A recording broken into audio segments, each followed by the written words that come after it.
النهاردة بقى جاية لكم بطريقة صوص الجبنة الخطير اللي مع الكفتة بقى والفراخ المشوية والكريبات والسوري، بجد تحفة. أول حاجة هنجيب طاسة مسيحين فيها 3 معالق سمنة وننزل عليهم بمعلقتين من الدقيق زي ما احنا شايفين كده، وبعدين هنبتدي نقلب الدقيق بتاعنا مع السمنة زي ما احنا شايفين. نفضل نقلب يا جماعة لغاية ما الدقيق يدوب خالص في خليط السمنة بالمنظر ده، علشان منسيبش فيه اي كلكعة ويبقى القوام سايب معانا. وبعدين هنجيب كوباية من اللبن الدافي وننزل بيها واحدة واحدة على الخليط ونقلب، ما ننزلش بيها مرة واحدة زي ما بنعمل كده في البشاميل بالظبط، ننزل واحدة واحدة ونقلب. اللبن برضو بيدي الصوص طعم خطير، اللبن في اي حاجة بيخلي الطعم تحفة.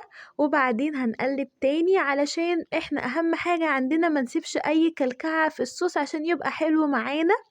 وبعدين نقلب جامد قوي، ما نبطلش تقليب. هي الصوص والبشاميل اهم حاجة ان احنا نفضل نقلب جامد عشان كل حاجة تدوب وما يبقاش فيه معانا اي كلكعة في الصوص بتاعنا. شايفين؟ نفضل نقلب، القوام ابتدى يخف معانا، كل ما نقلب كل ما القوام يخف معانا. وبعدين هنجيب الجبن بتاعتنا، ميكس جبن الحمد بحب استخدمه جدا، وهننزل مثلا بنص الكيس او اكتر بشوية كده صغيرة على القوام اللي احنا عملناه من الدقيق واللبن والسمنة. ونفضل بقى نقلب الجبن بتاعتنا كمان لغاية ما تدوب كده جوه الصوص. الجبن بقى بتودي طعم صوص الجبن في حتة تانية خالص مع خليط السمنة واللبن. وهنضيف بقى معلقة من الملح وهنضيف معلقة من الفلفل الأسمر بس يا جماعة، ما نضيفش أي توابل تانية، لأن أصلا الجبن لوحدها طعمها حكاية من غير أي حاجة.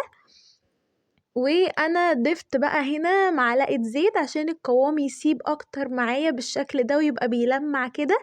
وهنضيف بقى الخليط بتاعنا في طاجن كده، وانا ابتديت ان انا ازينه بقى بجزر وبقدونس وحاجات حلوة كده عشان يبقى شكله حلو في التقديم. ونحب ان احنا نقدمه مثلا مع كفتة مشوية، فراخ مشوية، او نضيفه على الكريب او نغمس بيه السندوتشات السوري. وبكده انا عملت معاكم صوص تحفة يا جماعة، بجد طعمه هيعجبكم قوي قوي. واستنوني في كل جديد، وتنسوش اللايك والسبسكرايب. باي.